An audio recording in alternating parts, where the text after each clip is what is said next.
Bray Wyatt returns to SmackDown with an epic promo. A top Raw star has been moved to SmackDown, and we've got future plans and backstage news on Bray Wyatt. Stay tuned for the news. So we're kicking things off today with news on a very epic promo from last night. As you saw by the title, epic is really the only way we can sort of describe it. It was a very heartfelt, emotional. But I think epic encapsulates it. Bray Wyatt, of course, made his return to SmackDown last night following his, very critically acclaimed return at Extreme Rules. Yeah, people talking about it, in the realms of greatest return or one of the greatest returns of all time, and it's hard to argue against it. Yeah, really. it's like there was so many little things that just built it up and built it up, and the crowd was incredible.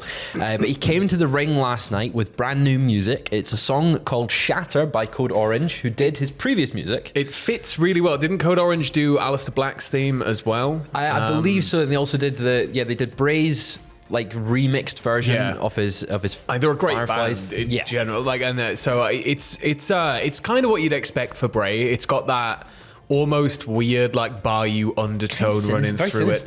Very sinister. You've kind of got some sparse 9 Inch Nails-y single piano notes and stuff, and then it just launches into this really epic chorus, doesn't it? It sort of just changes tonally. I can't wait for this to come to Spotify. Bray as a character, I guess. Yeah, well, when this comes to Spotify, I'll have it on repeat non-stop. But what a song choice. And he came to the ring through the door that we've seen at Extreme Rules, that, of course, the reference to Brody Lee. But he had his classic lantern out, and he comes walking to the ring. But notably, he was not in any typical Bray Wyatt garb and outfit. No, he was in a jumper with rolled up sleeves, pair of jeans, hair tied up. He was dressed as Jack the Jobber. Yeah, he's just sleeves were rolled up. Missing the hat. That was it. But he cut a very heartfelt promo when he got to the ring. He says, "This right here is just me, okay? A version of me I never got to introduce to you guys before. This is just me being me, genuine me for the first time." And he looked really emotional. Yeah, you could see the tear in his eye. You could hear it bubbling away. So either this was the most heartfelt thing ever, or he's been taking actor lessons in that there Hollywood, and he's rusing us all. When I first heard the rumors that Bray wanted to get into Hollywood, I was like, well, he's good in WWE, but can he stand up? You never really see, can you? Because you used to get the little trial period back in the day where it's Triple H is the chaperone. The chaperone. That was, I know he said, the pacifier. That was Vin Diesel. That's Vin Diesel, but equally embarrassing. But I feel like this promo's not the first time I've thought he could make it, but just he had complete control over everything. I think it was sort of an example of range, because we've seen his range in heavy characters. He's been the big silent fiend. He's been Funhouse Bray. He's been the cult leader. For a time he was even Husky Harris. So we've seen that kind of thing, but we've never really seen him speak directly from the heart, and so it was really nice. And the crowd responded to it incredibly. They were really, they were eating out his hand. Oh yeah, but completely. Full-on support for Bray, and he sort of continued by saying, "I just wanted to share with you the past year of my life. I lost a lot of things. I lost my career. I lost, and then at this point, a fan shouted, 'We love you.'" And Bray almost, I don't want to say breaks character, because this promo felt very, blurring of the lines. It didn't really feel like the Eater of Worlds Bray Wyatt or the Fiend of the Funhouse. It very much felt like Wyndham Rotunda. Yeah, it's sort of like he just leant round the lectern. It was almost like not a split personality, but it was like the two characters blending together. It is his real life sort of persona. But he shouts, "I love you" to the audience, and you could see he was very moved. You're breathtaking. Yeah, it was very. That's exactly what I was thinking of. It was like Keanu Reeves. But he continued after that, saying, "I lost my self-confidence, and I lost two people who were very close to me, and I lost my way." Of course, referencing Brody Lee once again there. At this point, though, Bray was interrupted by a face appearing on the screen. What happened, Sam? So the mask he came out in Extreme Rules. If you haven't seen it, what are you doing? Get it watched now. He's now wearing this big, almost wooden mask. It's got shades of it's like the black phone. Yeah, and it's also kind of got shades of Dali in it. There's the mustache and everything going through it. Mustache. That was a really pronounced way to say it. But it's sort of carved wood. It reminds me a bit, color-wise, it looks a bit like the Mask's mask. Yeah, it reminds me of those the masks from Skyrim. Yeah, like the Dwemer. What is it? The Draugr? I never remember the Dark Lord's masks. Yeah, Steph is going to murder me for that. But yeah, that appears. So this is obviously going to be a central part of whatever is going to come next. And it says in like a really distorted manner with all the static going wild. Oh, little one, my little one, come with me. Your life is done. Forget the future. Forget the past. Life is over. Breathe your last. You've got no idea what you're dealing with, do you? Oh, but you will. And then... That was it. And that was it. And we had the typical Wyatt noise, the yeah. And then that's it. It's like he's in the room. It's just somebody throwing up down a hallway. It's pretty much what it is. They've heard the noise and they've gone, Droz? He's gonna puke. And then they've just gone, that's a good sound for Wyatt. But then we saw that logo again to end the segment, the one that appeared at the end of Extreme Rules. But it's inverted. So yeah.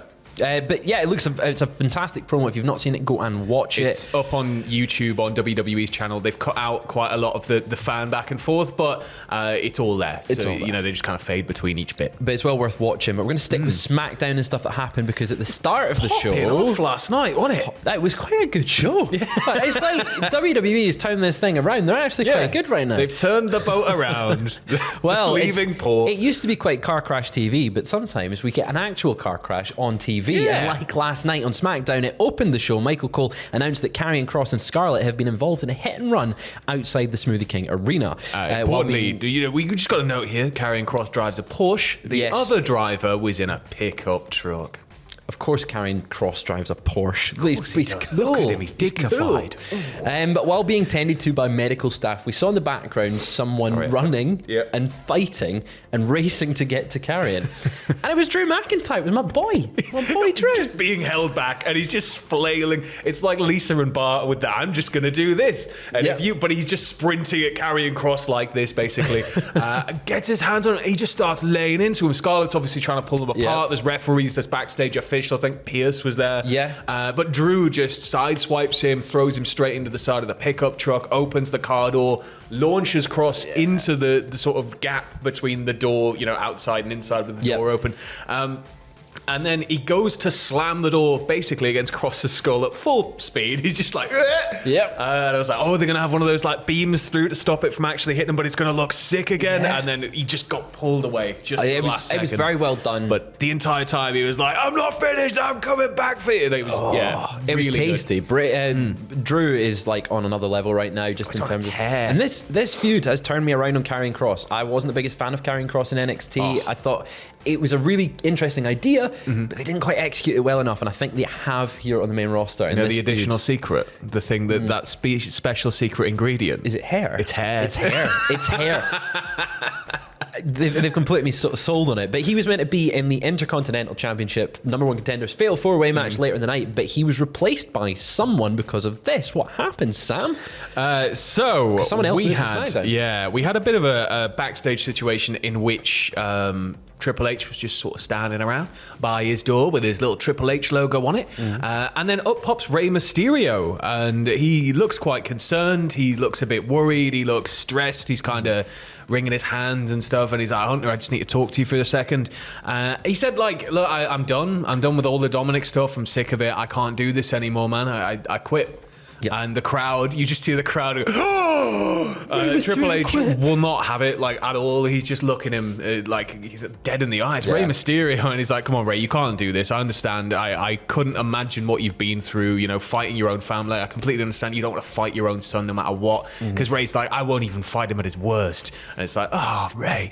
But Triple H brings him into the dressing room, and they have a little bit of a chat. But then it was moments later announced that Rey Mysterio would be moving from Raw to get away from his horrible child, Dominic, who's disgraceful. He's going to see Rhea, you should be ashamed of yourself for what you've done to this poor boy. She's corrupted him. But he's moving to SmackDown just to get away from it all. So he's now the #1 contender for the IC title. Running away from his problems. Oh! No. Oh! Sons. But he's going to burst through that floor right now. Just hop up. Oh, I love the music will play and he just ran at you. That's what's going to happen. But he replaced Kross in the Intercontinental Championship match, and he beat Solo Sikoa, Sheamus, and Ricochet. No word on when he will face Gunther, but it will be at some point in the future. It's going to be a good match. Yeah, really good. Ray Gunther, I just Ray, man. Like he defies age. It's like Jericho. He couldn't walk for a while, couldn't he? Yeah, and then all of a sudden he got some new knees. Yeah, and now it's my knees. but he's just somebody where I think the age isn't slowing him down at all, and him Gunther's something I just want to see him chop him out the air. Just chop him out the air. Just chop him out the air, Gunther. Heard it there first, but we're going back to some more Wyatt-centric news here, because Grayson Waller was much rumoured to be involved in this new Wyatt stable, but he seemingly posted to Twitter, he posted a video titled "Let Him In." And he had the Bray Wyatt head lantern. The lantern, and this followed him after Extreme Rules, or during Extreme Rules, as Mercy appeared. I believe he tweeted out a bird emoji. Yes, he posted an eagle emoji on Twitter, and he addressed that in this video, because he starts the video holding the lantern going, "Let him in," and then starts laughing at us for going, you believed I was a buzzard. Yeah. A man wears a Hawaiian shirt. I wear a Hawaiian shirt. I'm not a big, giant, human-sized bird. But despite all this, it still was reported, you covered it yesterday, that Waller is still rumoured to be joining the new Bray Wyatt faction going forward in the future, should it happen. Now, future plans for Bray Wyatt have been revealed. Fightful Select revealed that Bray Wyatt is set to be a focal point of SmackDown. I think that much is obvious. Surprise. And we're told the mask that they're bringing in for him to use is called an Uncle Howdy mask internally. Now, that was also trademarked recently alongside Uncle Harper. There are also plans to have the abandoned Firefly Funhouse set aesthetic being used. I'm all for it. I think that, having that little additional element of the former Bray in whatever the next iteration of Bray is sort of just the thing, isn't it? Yeah. And the fact that he was sort of torn out of this situation against his will, it's all going to have decayed. And I just like the door, man. When that door opens and you get that, the wide shot on Extreme Rules, you get that proper John Carpenter, the Thing poster level flash. But the Uncle Howdy thing, interesting because... we can't read too much into it, or you can, but the uncle element, we know that Bray, depending on what kind of character we're going to get out of Bray this time, if it is leaning more into maybe the cult leader aspect, it could be actually some form of familial thing. It could be an entirely new beast type character he's going to play. It could just be somebody we never see in person. I mean, what I took from last night, the mask, and that mask, true, he didn't actually appear with it, but what I took from seeing the mask on screen and knowing it's going to be used going forward, I took maybe from like a Green Goblin type split personality. He's kind of feuding with himself. Yeah, which I think is, it's a better way to make spooky characters work, I think, because when you look at Kane, it was just this horrible monster, but then when you started to learn more about him, it was like, oh, but like you're a victim in all this, and like you're not this way because of your own actions. It's somebody else who's made you into this. And I think that if we need that sort of sympathy, I think. For Bray. It's going to be impossible to not cheer him. You can't do anything with him where he's not going to be massively cheered. That's what I think. I think the Bray we saw last night will be the face, and all the other split personalities will be heels or whatever they do. But whatever it is, I'm very excited for the future of Bray. I just hope they keep him away from the Universal Championship, because we don't need the title on him. He's too good for the belt, really. He's a reason enough for people to tune in regardless. But that's all we have for video one. We will be back later today with more news, because it's a Saturday and we love news. Oh, we can't get enough of it. We're going to crush that news up. We're going to sniff it. We're going to just rub it in our faces. It's going to be, we're going to do that. So we'll see you later. Fresh news.